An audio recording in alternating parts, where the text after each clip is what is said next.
नमस्कार विद्यार्थी मित्रांनो, आज आपण नवनीतमधील स्वाध्याय 8.2 सोडवणार आहोत। पहिलाच प्रश्न, हे समीकरण दिलेले आहे आपल्याला आणि यावरून m ची व्हॅल्यू किती आहे ती आपल्याला काढायची आहे। तर 5 गुणिले 5 आणि ह्या ब्रॅकेटचा स्क्वेअर आहे, 5 गुणिले 4 आणि ब्रॅकेटचा स्क्वेअर आहे equal to m square. Therefore 5 गुणिले 5 म्हणजे काय होईल 25, याचाही वर्ग आहे, मायनस 5 गुणिले 4 म्हणजे काय होईल 20 आणि याचा वर्ग, 25 चा वर्ग 625, 20 चा वर्ग 400, दोघांची वजाबाकी केली, 625 मधून 400 गेले तर 225 राहतील, 225 इक्वल टू m स्क्वेअर। आता m ची व्हॅल्यू पाहिजे आपल्याला, मग दोन्ही साईडचा आपण वर्गमूळ घेऊ। 225 चं वर्गमूळ किती आहे 15 आहे आणि m स्क्वेअरचं वर्गमूळ m येईल, म्हणजे काय m इक्वल टू 15। m ची व्हॅल्यू किती आली आपली 15 आलेली। 15 ऑप्शन दिलेला आहे का आपल्याला, पर्याय 15 नाही आहे, परंतु 5 गुणिले 3 आहे, म्हणजे 15 म्हणजेच काय 5 गुणिले 3। यावरून पर्याय क्रमांक 3 आपला बरोबर आहे। नेक्स्ट, येथे मित्रांनो या दोन संख्यांचा गुणाकार हा दिलेला आहे आपल्याला, तर त्यावरून याची व्हॅल्यू किती आहे ते आपल्याला काढायची। तर 69.696 भागिले 14.4 याची व्हॅल्यू काढायची आपल्याला। तर 69,696 म्हणजे काय, ही व्हॅल्यू घेऊ आपण, या नंबरऐवजी ही व्हॅल्यू घेऊ, म्हणजे काय होईल पहा, वर्गमूळ चिन्ह जशास तसं 484 गुणिले 144 आणि भागिले 14.4 जशास तसे। आता आपल्याला दिलेला नंबर पॉईंट नंतर 3 अंक आहेत, बरोबर आहे, पॉईंट नंतर 3 अंक आहेत आपल्या ह्या ओरिजिनल नंबरला, पॉईंट नंतर 3 अंक आहेत। तर आपल्याला येथे 144 आहे आणि येथे 14.4 आहे, तर काटाकाटी केली, हे दोन अंक जर आपण सारखे केले तर हे कॅन्सल होतील, मग येथे एक आपण पॉईंट देऊ, येथे एक पॉईंट दिला तर आपल्याला काय पाहिजे पॉईंट नंतर 3 अंक पाहिजेत आणि गुणाकार आहे, म्हणजे पॉईंट नंतर ही एक संख्या होईल आणि येथे एक पॉईंट घेऊ आपण, म्हणजे पॉईंट नंतर हे 2 अंक झाले आणि पॉईंट नंतर एक अंक झाला, म्हणजे टोटल अंक झाले 3 पॉईंट नंतर, म्हणून ही संख्या आपण अशी लिहू शकतो, कारण आपल्याला हा गुणाकार या स्वरूपात दिलेला आहे। तर आता पहा, हे दोन्ही कॅन्सल होतील सारखे झाल्यामुळे, बरोबर आहे, म्हणजे आपण काय लिहिणार 4. आता वर्गमुळात 4.84 आहे, म्हणजे काय, समजा 484 याचं वर्गमूळ माहिती आहे आपल्याला, परंतु 4.84चं माहीत नाही। 484चं वर्गमूळ काय आहे 22 आहे, 22, मग आपण काय लिहू 22। आता पॉईंट नंतर 2 अंक आहेत, जर आपण याचं वर्गमूळ घेतलं तर येथे काय होईल पॉईंट नंतर एकच अंक होईल, म्हणजे येथे पॉईंट नंतर 2 आहेत वर्गमूळाला, नंतर ज्यावेळेस वर्गमूळ घेतलं त्यावेळेस पॉईंट नंतर एकच अंक येईल, म्हणजे आपलं उत्तर काय येईल 2.2। पर्याय क्रमांक 1 आपला बरोबर आहे।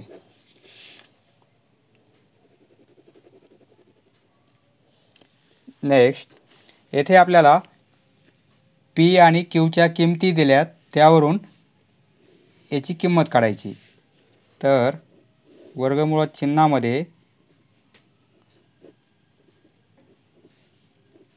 +2Q आणि +√81 आहे। आता आपण किमती टाकू, हे 2 वर्गमूळ चिन्ह 3, P ची किंमत 12 दिलेली गुणिले 12 आणि कंस बंद +2, Q ची किंमत 26 दिलेली आहे गुणिले 26 आणि +81चं वर्गमूळ 9 आहे। आता पहा, हे 2 3 गुणिले 12 म्हणजे काय होईल 36 आणि +26 गुणिले 2 म्हणजे काय होईल 52 आणि +9, +9 वर्गमूळ चिन्हाच्या बाहेर आहेत. हे 2 वर्गमुळात 36 आहेत. याची किंमत काय येईल 6, कारण 36चं वर्गमूळ 6 आहे. म्हणजे एवढ्या वर्गमूळ 36 याच्याऐवजी आपण 6 लिहिलेलं आहे आणि प्लस हे 52 आणि हे +9. 6 × 2 12 होईल आणि प्लस हे 52 आणि +9. ही बेरीज करू आपण. 4 5 आणि 1 6 होईल, बरोबर आहे. 64 आणि +9. 64चं वर्गमूळ 8 आहे माहिती आहे आपल्याला. 8 आणि हे +9. 8 आणि 9 17. म्हणजे आपली व्हॅल्यू काय येईल 17. पर्याय क्रमांक 2 आपला बरोबर आहे. नेक्स्ट, येथे आपल्याला 110.25 या संख्येचे वर्गमूळ किती आहे हे फाइंड आउट करायचं आहे. तर आता पहा, ही संख्या शेवटी किती आहे 25 आहे, बरोबर आहे. या संख्येचं वर्गमूळ काढायचं आहे. समजा आपण सोपी संख्या घेऊ 55. 55चा वर्ग किती होईल पहा. त्यावेळेस आपण काय करतो, या 5 ऐवजी आपण काय करतो 25 लिहितो आणि 5च्या नंतरची संख्या कोणती आहे 6. 5च्या नंतर येणारी क्रमवार संख्या 6 आहे. म्हणजे 5 आणि 6 यांचा गुणाकार घेतो आपण. 5 × 30 म्हणजे 55चा वर्ग किती होईल 30 25 होईल 3025. तर आता समजा 3025 याचं जर वर्गमूळ काढायचं असेल तर ते किती येईल 55 येईल. परंतु कसं येईल, ह्या 25 ऐवजी आपण काय लिहिणार 5 लिहिणार आणि या 30चे आपण 2 असे अवयव घेणार की क्रमवार संख्या पाहिजेत. म्हणजे 5 आणि 6, बरोबर आहे. 5 आणि 6 5 × 30 होईल. तर त्यापैकी लहाना कोणता आहे 5, म्हणजे इथे 5 लिहिणार आपण. म्हणजे 30 25चं वर्गमूळ 55 याप्रमाणे येईल. समजा 65 नंबर, याचा जर वर्ग काढायचा असेल तर आपण काय करणार, वर्गासाठी शेवटी 25 आणि आपल्याला वर्ग घ्यायचा आहे. 5 साठी 25 घेतलं. 6च्या नंतर येणारी क्रमवार संख्या कोणती आहे 7 आहे. 6 आणि 7 यांचा गुणाकार 6 7 42 होईल. म्हणजे 65चा वर्ग किती येईल 42 25. मग आता 42 25चं वर्गमूळ 65 कोणत्या प्रकारे येईल 42 25. तर याचं वर्गमूळ घ्यायचं आपल्याला. तर कोणत्या प्रकारे येईल 25 साठी 5 येईल आणि 42चे 2 आपण असे अवयव पाडणार की त्या क्रमवार संख्या आल्या पाहिजे, त्यांचा गुणाकार 42 आला पाहिजे. म्हणजे 6 आणि 7 6 आणि 7. तर त्यापैकी आपण काय लहानी संख्या घेणार 6, म्हणजे किती येईल 65, बरोबर आहे. आता त्याप्रमाणे 110.25 या संख्येचं वर्गमूळ काढायचं आहे. या 25 साठी काय घेणार आपण 5 घेणार. आता 110चे आपल्याला 2 असे क्रमवार नंबर पाहिजेत की त्यांचा गुणाकार 110 आला पाहिजे. कोणते येतील, एक तर 10 येईल आणि 11 येईल, बरोबर आहे. 10 × 11 म्हणजे काय होईल 110 होईल. तर त्यापैकी आपण कोणता नंबर घेणार लहाना घेणार 10, म्हणजे 10. आता पॉईंट, येथे पॉईंट नंतर 2 अंक आहेत. जर आपण वर्गमूळ काढलं तर पॉईंट नंतर एकच अंक पाहिजे. म्हणजे पॉईंट नंतर एक अंक म्हणजे 10.5 असं येईल, बरोबर आहे. 10.5 म्हणजे पर्याय क्रमांक 1 आपला बरोबर आहे. नेक्स्ट, येथे मित्रांनो 81 = 27 आणि त्याचा पॉवर दिला x. तर xची व्हॅल्यू किती आहे हे आपल्याला काढायची. 81, तर आता आपण काय करू, दोघांचाही येथे बेस 81 आहे आणि येथे किती आहे 27. दोन्ही आपण 3 मध्ये कन्वर्ट करू, कारण 81ला आपल्याला 3 मध्ये कन्वर्ट करता येते आणि 27ला पण 3 मध्ये कन्वर्ट करता येते. म्हणजे कसं पहा, 81 म्हणजे काय 3 × 3 × 3 × 3 म्हणजे काय 3चा चौथा पॉवर. आणि 27 म्हणजे काय 3 × 3 × 3 म्हणजे 3चा तिसरा पॉवर, बरोबर आहे. मग 81 ऐवजी आपण काय लिहू 3चा चौथा पॉवर लिहू. 3चा चौथा पॉवर म्हणजे 81 आणि 27 ऐवजी आपण काय लिहिणार 3चा क्यूब म्हणजे 3चा घन. 3चा घन आणि त्याचाही पॉवर पुन्हा काय x पॉवर आहे. तर आता पहा 3चा पॉवर 4 आहे आणि हे हा पॉवर आणि त्याचा पॉवर आहे. म्हणजे पॉवरचा काय होईल गुणाकार होतो. म्हणजे 3चा पॉवर किती होईल 3 गुणिले x म्हणजे 3x होईल, बरोबर आहे. तर आता दोघांचा बेस सेम झालेला आहे. जर बेस सेम असेल, पाया समान असेल, तर त्यांचे म्हणजे घातांक इक्वल असतात. म्हणजे हे पॉवर इक्वल होतील. 4 इक्वल टू 3x असं लिहू शकतो आपण. 4 इक्वल टू 3x, कारण हा बेस सेम झालेला आहे. मग आपल्याला एक्सची व्हॅल्यू पाहिजे. देअरफॉर x इक्वल टू 4 आणि हे गुणाकारामध्ये या साईडला आल्यावर भागाकारात जातील. एक्सची व्हॅल्यू काय येईल? 4/3. म्हणजे 4/3 पर्याय क्रमांक 4 आपला बरोबर आहे. येथे दुसराही पर्याय दिला आहे 3/4, परंतु आपला पर्याय कोणता आहे? 4/3. नेक्स्ट हे पहा मित्रांनो, याची व्हॅल्यू किती आहे ते आपल्याला काढायची आहे. आता 625 चं वर्गमूळ आपल्याला घेता येईल, परंतु 6.25 आहे. तर आता 6.25 म्हणजे आपण 625 गृहीत धरू. त्याचं वर्गमूळ किती आहे? 25. आता पॉईंट कुठे द्यायचं आपल्याला? पॉईंटनंतर 2 अंक आहेत.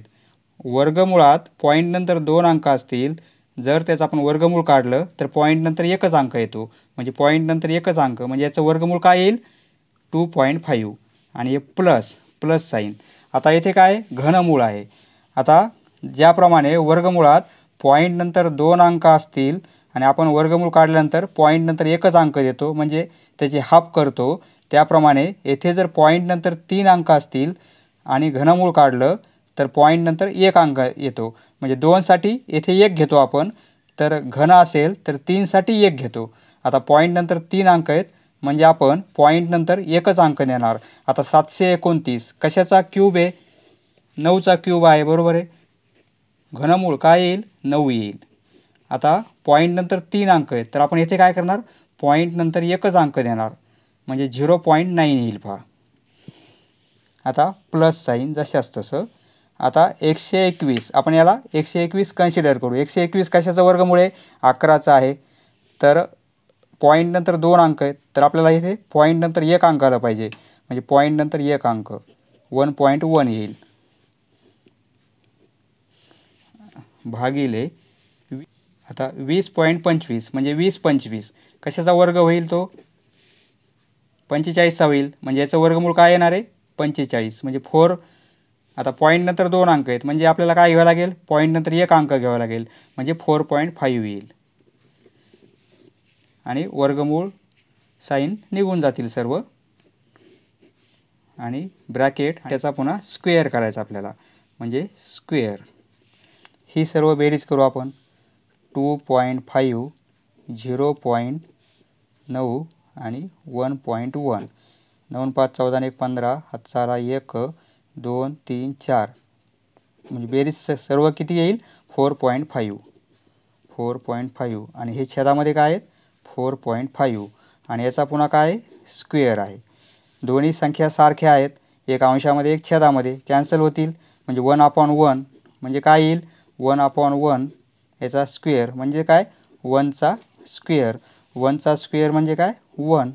व्हॅल्यू काय येईल आपली? 1. म्हणजे पर्याय क्रमांक 2 आपला बरोबर आहे. नेक्स्ट येथे मित्रांनो, हरबाजवळ जेवढ्या घोंगड्या आहेत त्याच्या दुप्पट किंमत प्रत्येक घोंगडीची आहे. जेवढ्या आणि तेवढ्या असे शब्द आले की त्यामध्ये आपण गुणाकार घेतो.